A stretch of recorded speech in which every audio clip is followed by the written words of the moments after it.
Welcome to Rebecca Sounds Reveille. What a show! I tell you every episode, but this one is incredible. You are going to want to do the drum roll as you hear everything I'm talking about. We have a guest today who is a multi-award winning filmmaker and actor from Sweden. He's been featured in Deadline Hollywood, Variety, Daily Mail, and he starred in wait for it, over 40 feature films and TV shows like the crime thriller Betrayed. You may know who was in that, but if not, I'm going to let him tell you a little bit about that. And it did have a premiere in the world famous Grauman's Chinese Theater.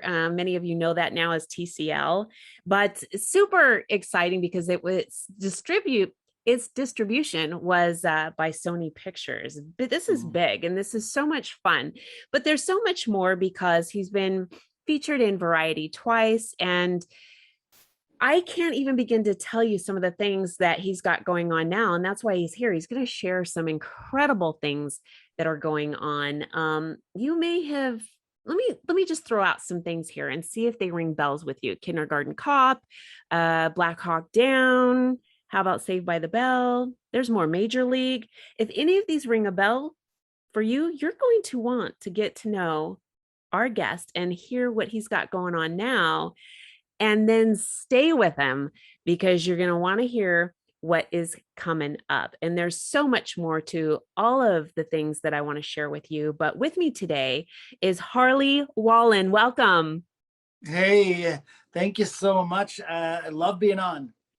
I love this too. I'm so excited because you have done some very incredible things. And I think so many people start when they know you and they connect with you, which you're quite well known. People are going, well, how did he get where he's going? So how did it start for you? Well, so I've always been an artist to some degree. It's just not always been acting and filmmaking. So when I was little, my mom put me in martial arts at 7. And I started doing judo and later on taekwondo. And I competed on a national team level in 2 different martial arts. Eventually, when mixed martial arts, like the UFC type of fighting, I did that. I went pro and finished with an undefeated 14-fight career. So that was a part of me.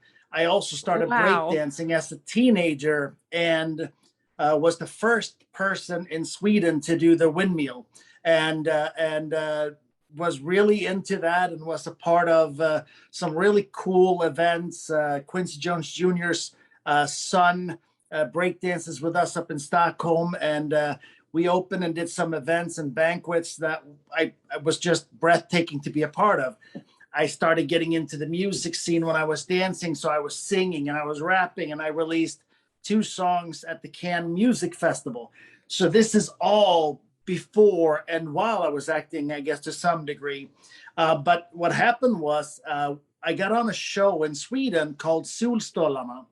And I was there to be a background dancer. It was a cabaret style show. Oh my. Kind of like the Osmonds. And we were supposed to be there dancing because we had musical guests. We had Samantha Fox and some of the other Kylie Minogue and some pretty big guests. And when they had one-liners, go buy the suntan lotion from the tanning place or whatever, they always came and asked us. And I was always fascinated by the acting. So I started doing the one-liners and I hung out with the actors. I got to find out that acting is a lot more than just pretending. And I fell in love with acting. Yes. So that's where the acting bug bit me. And literally, it's never let go. I asked around, found out where were the best acting coaches and acting classes. And that was what I went after. After that, I had one thing in mind, and that was to act in film and television. That was it. This is pretty neat. And you've been featured in a lot of magazines, Tiger Beat, Variety. Tell us a little bit about that too, because this is part of your journey. Yeah, no, I will say I'm really lucky to have Joe Williamson as my manager. he's fantastic at getting the word out. Whenever we do a film, or if we announce an acquisition, uh, he says he says it's because of me. I think it's a lot because of him as well. But he's fantastic at getting us into the trades. I think we've been in Variety 2 or 3 times. We've probably been in Deadline 5 times now. Like you said, Tiger Beats, Daily Mail. We've been featured all over the place, which is really cool. And a lot of international media. The film Betrayed that you mentioned early on, with Sony and with Vision, is in 79 countries. And we're talking about an ultra low budget crime thriller. What? 79 countries. Is that wild? This is crazy cool. 79 countries for a low budget, and this is just booming. Yeah. I think most people don't believe the budgets, because not that I tell them. So I don't tell my distributors either. So they have to estimate it, and they estimated that budget when they put it out at $1.5 million. No kidding. I can tell you that's not what it was. This is definitely not what it was. But the quality is there. The writing, the script, every bit of it has made something so engaging that everybody's picking up on it. But you have a tendency to do that and to trend in a lot of different ways. We've been fortunate. I think I really get the community aspect of film, and I bring on board good people, good humans that are trying to do good things. You can look at the films and you can say, oh, it's a crime thriller, it's a this, it's a that. But I love moral dilemmas. I love things where because it's so easy to say, oh, I would never kill anyone. Right. But nobody, rarely do we walk around as a good person and then kill somebody. It's usually something nips and nags at you, and eventually it wears you down, and then you do something that you thought you would never do. And I love presenting those moral dilemmas in my films. Betrayed is probably fairly what I wanted to do, in all honesty, was I wanted to scare people awake a little bit, because I went to my church, and they were talking Michigan, which is where I live now, we're 5th worst in the country for human trafficking. And I was completely unaware. I didn't realize it was number 5. Myself, how can I do something here? Wow. I mean, that's a huge number. Number 5. I didn't realize it was number 5. I didn't realize that. And so, yeah, I mean, that's really a very interesting thing. And it's becoming, I don't know, where it's out there enough where people are starting to pay attention. Yeah. I love the fact that there's a movement. And I do think in most of the industrialized world, we do a good job at combating, not great, but you can see that people want to stand up to this form of injustice very clearly. But when I talk to friends of mine that are not from, maybe the most privileged countries, this is sadly way more common than any of us would like to even, think of. When you think about what it's like in developing countries, it's scary here. Imagine what it would be like if you were in a country that just didn't have the protections that we have here. Scary. Yes, very scary. It is.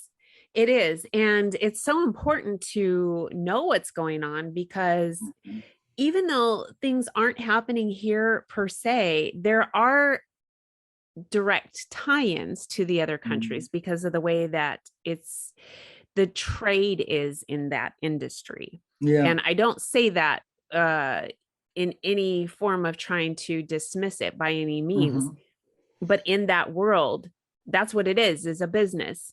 And they're looking at trade, international trade, and there's a lot of hiding going on for things to go, get swept under the rug, so people can't be found or found out, and both being found or found out.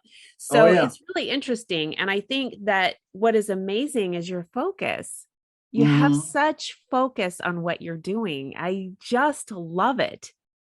Good. Yeah, it's really important to me, and there are a couple things that I like to do. I like to leave little Easter eggs in my films. So if you ever watch one of my films, there will be little Easter eggs from my other films. So if you're somebody who follows me, you will catch that a name of a character transfers over or is referred to from a different movie, or an item from one movie is brought back in another movie. We've had that quite a few times, and I enjoy that. And then the other thing that I really do is I like to pay homage to the people that paved the way for me.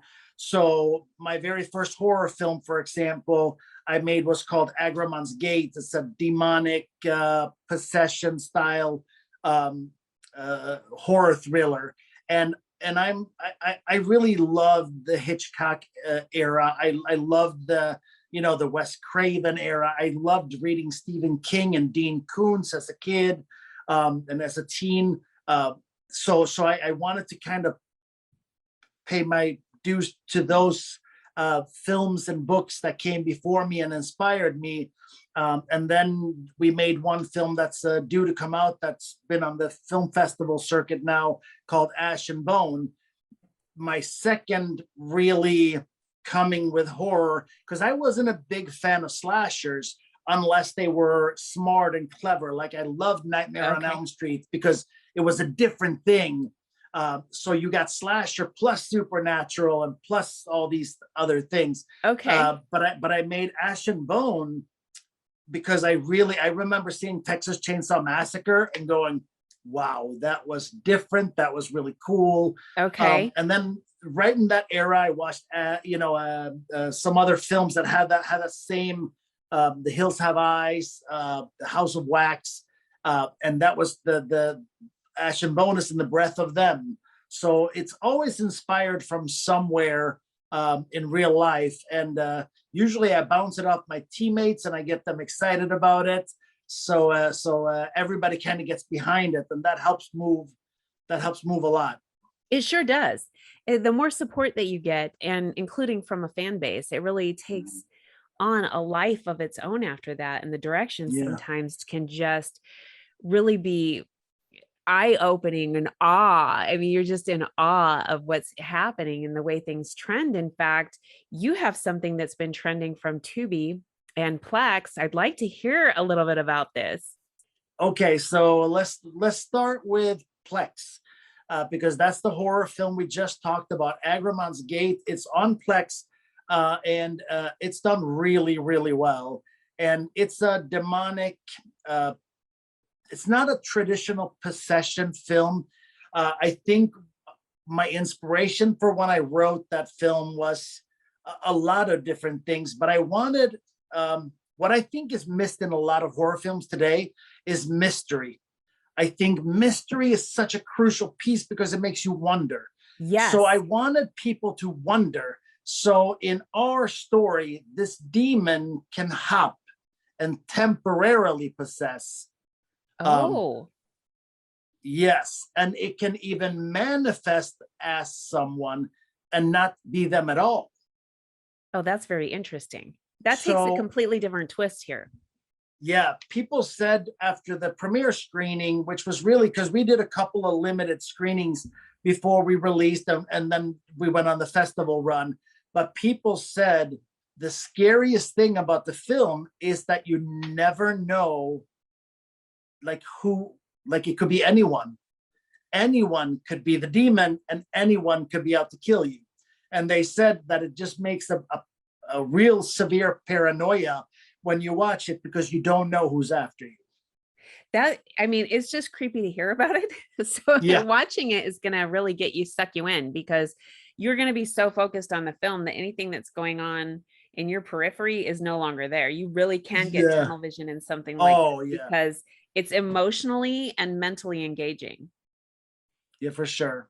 Yeah, it's a good story because they're doing a seance to talk to through a medium, wanted to talk to people who've passed on, and the demon latches on to the father of the lead who was killed by him when he was a child as he tried to kill his mother.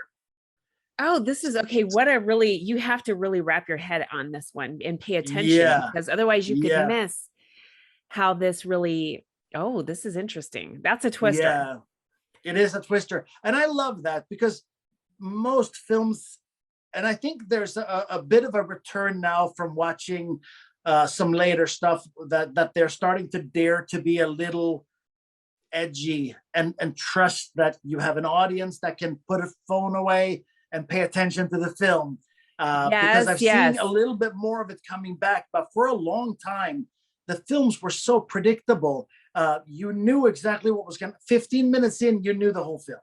Yeah, that's been something that I think has been a big challenge for a really big block of time, not just in the Mm. horror genre, but Oh, yeah. across the board. Everybody's kind of sort of had the same thing going on. Same And formula over and over again. yes, and then if they haven't done that, then they're taking a movie that's already been out and doing a remake. And so you've already Yep. seen that. You already know. So I like that there's fresh insight on something Yeah. so that you can't figure out what the ending is. And you've got to pay attention and get engaged. Tell me about Tubi also, because Tubi TV's got something really cool that you've got going Yeah. on there. I hate to admit this, but about 6 months ago, my sales agent for my TV show Tale of Tales calls me up and he goes, "Hey Harley, I got this great deal. Tubi wants to do an exclusive on Tale of Tales," and I'm like, "Awesome! What's Tubi?" I didn't Yeah. know. I didn't know. And the crazy thing is, the minute he said, "Hart, you don't know," he's like, they have 85 million monthly subscribers in the US that watch on a regular basis. I had no idea how they got that Yes. big. I guess in usage, it's, Netflix and Hulu and Disney kind of leading the way with Amazon. And then it's Tubi. Yeah, Like it's up there. it's right up there with all those big boys. And what I really loved about it was that there's no subscription fees. It's kind of like Plex is the same way that you can watch great movies and you don't have to pay anything, and you have a little bit of advertisement. I know it's like a minute every 20 minutes or something like that, so it's not even, you probably need to go bathroom anyways, so Yes, yes, so yes. you know what I mean, or refill the drink that you get. So I really like it. But yeah, our TV series got picked up by Tubi, and it's called Tale of Tales, and we literally trended as one of their biggest shows for almost 2 months. And now we're going to go wider now, where the exclusive deal is over. So it's going to come out now on Amazon, IMDb TV, Redbox, Vudu, as well as Tubi. So whatever, if somebody doesn't want to add more to their slate and you have one of the other ones, check out Tubi. Tubi was probably one of the more fun projects I've ever engaged with. And on the outside, if you don't know, it looks like my project, but it was really not mine to begin with. Just 2.5 months before we started filming, I was offered the lead role in it. And it's a story, if for anybody who hasn't watched it, the story takes place at a strip club, so it's a bit of a spicy show. Okay. It shows the kind of the dark underworld. The writer of the series, the original writer, has worked in strip clubs for like the last 10-15 years, while he's been an actor and a writer as well. So a lot of the stories are real stories where names and stuff have been exchanged.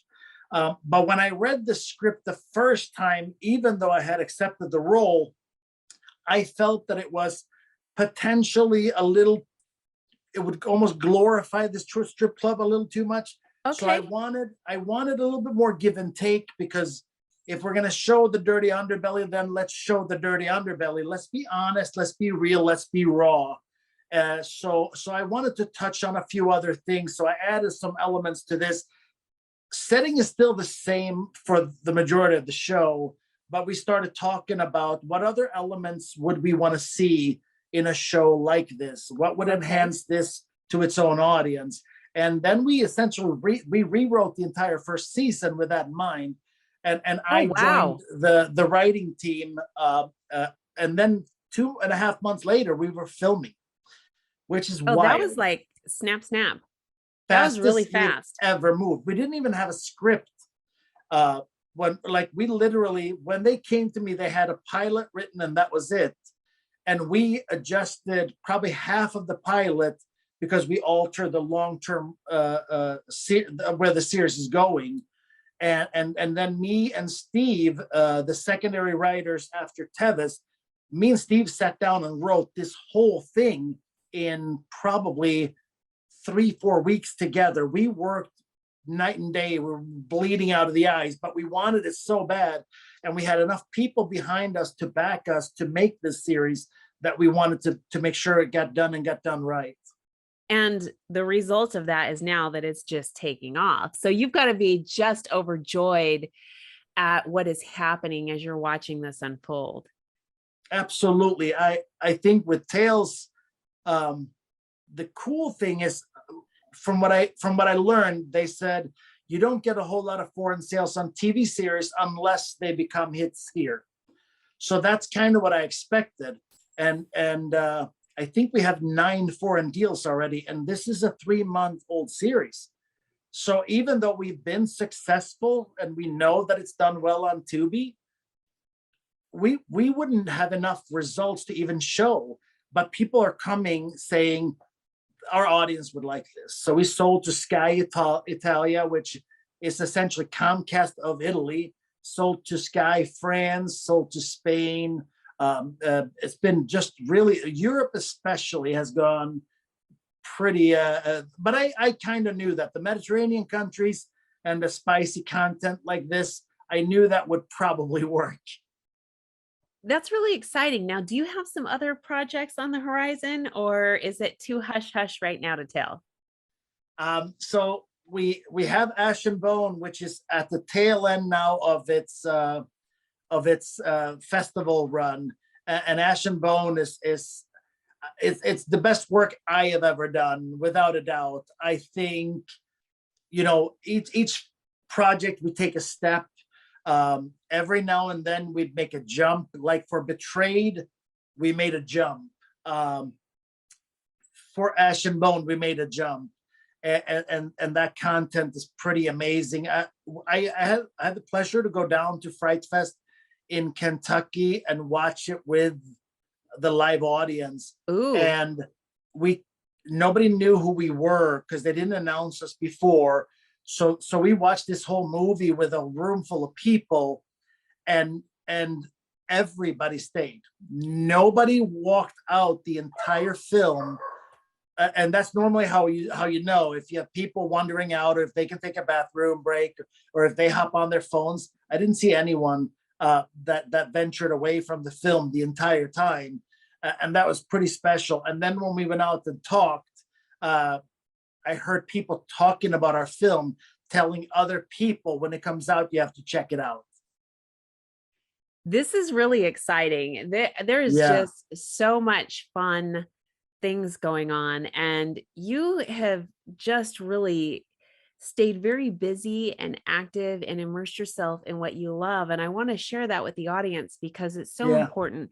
Follow the things that you like to do. I mean, if there was a passion that you had while you were along, follow it, pursue it, because it really can take you places and open up avenues of opportunity that you had no idea were going to be there. And then the result of it even can blow your mind. Like you're just sitting here going, wow, look at what's happening.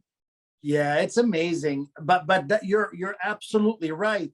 I think a lot of people never let go of their everyday life and take these chances because they're afraid. But the way I look at it is that you will, it's almost like the lottery. You have no chance of winning unless you play. The difference is with a lottery, you can't bet on yourself. That's one of my favorite things. about me is that I love betting on myself because I know my own work ethics. Mm-hmm. I know my energy level. I know my drive. I know my commitment. I know I control all those things. So I'm very confident in betting on myself. I've said this a million times, but we invest in our own films. And so when the money comes in from one film, it goes into the next. And it's like a cycle that's always moving. And we get new investors coming in, but generally it's the same people that first started, and few people getting added each film. And we're a monster now because we have so many people behind us that believe in us. But it starts with the one thing that we control, and that is I believe in myself enough to do it, and two, I will remain a student always, I no love matter that. no matter if I'm a professor to some. I am still a student. I still, every time we shoot a new film, I just got a script for a new story. We just shot a vampire movie this summer. So all these things. But what I do when I get the script from my writers, I sit down and I imagine it. I imagine the whole thing as if I was seeing a movie that I made in my mind. And then I say, how can I create this? So I go to my director of photography, Alex Gasparetto, and I go, Alex, so I want this shot up there and we're going to be on a crane. And he goes, we don't have a crane. I'm like, we're going to get a crane. And I want this 20-foot dolly. And he goes, well, our dolly is only 12 feet. I'm like, we're going to get 20-foot dollies. I don't care. We're just going to do it because that's how the film screams at me and says, make me this way. I love it. I want to be a slave to that. And I go on rocketjump.com and I go and check out if I'm going to shoot a scene that's complex, or if I'm trying to evoke an emotion in a scene with a specific shot. I go look it up. So I'm always studying, always learning, always growing. And if you have the attitude that you can do, you will do. That is so true. That is so true. I really want the audience to connect with you, see what you're doing. We know Tubi and Plex are the first thing that everybody's going to do once they've heard the broadcast. And I hope they continue on. I'd like them to connect with you on a number of different levels. So can you share with the audience where you'd like them to go and connect with you? Well, first things first, we will very soon begin the funding of the best script I have ever read. My writer, Brett Miller, who wrote Ash and Bone, and he wrote Beneath Us All, the vampire movie was shot this summer. He wrote a new script that absolutely, like, normally I'm a bit of a pain because I really have visions. And when I read things, I need and ask for things because I want it to be amazing. And I read the first draft and I go, holy smokes. I don't even know what kind of notes I have. This literally blew my mind just reading it. So we're going to be in the funding stages of that, and it is easier on the independent level to jump on board and become a part of this. Is a lot easier than people think. So people can definitely reach out in regards to that. But I am on Facebook and Instagram and Twitter. I am not awesome at Twitter. I'm trying to become better. It's not conversational, and I'm a conversational guy. But on Instagram and on Facebook, I'm very active, and it's very easy to get a hold of me. So look up Harley Wallen. I think it's on Instagram. I think it's the Harley Wallen. So those places you can always hang with me. My films we talked about Plex and we talked about Tubi. A lot of them are also on Vudu, so that's another place that you can see a lot of content that and Amazon still has a bunch of my films as well. So I'm kind of all over, but there's so many ways to connect. And I'll say this too. I don't take any of this for granted. I don't take for granted that you wanted to do an interview with me because that to me is awesome. The fact that you care enough about other people and what's going on in their lives, it's beautiful. And same thing with the viewers watching one of my films. There's enough $20 to $100 million movies made every 15 minutes that you really would never have to watch one of mine, but people choose to watch it. And I hope it gives them a good ride, but I don't take any of them for granted. My goal is to take, a couple $100,000, make a movie and make everybody think that it was a $10 million movie. That's kind of what I want to do. I love it. I want to bring my little village together, and I want to create amazing content, and I want as many people as possible along for the ride. I love that. And I thank you so much for such kind words. I've got to tell you, I know the audience is really, if they haven't already connected, and I know that most of them probably already have, I really want them to do that, because your vision is something that I think is an inspiration for them as well. And I they're hope going to so. learn a lot as you go. And it's the growth for everybody all the way around is fantastic. I want to thank you so much for spending a little time with us to get to know you a little bit, hear about your journey and all the things that you have coming up. And I really do appreciate you. Thank you. It was a great time, Rebecca. I'm happy you had me on. And I'm going to have you back. Please do. Yes, you've got more stuff coming up, and we definitely want to keep abreast of everything. So thank For you. sure.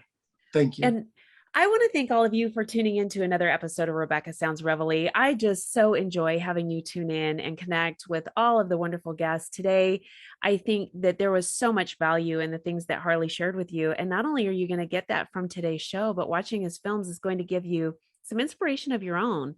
Allow it to go internal and think about your own goals and dreams and see that they are achievable, and you get to have some enjoyment while you're doing that. I ask that you use that little button to get this out to everybody that you know on social media, your friends, your family, your loved ones, and everybody that you don't. Thanks for tuning in.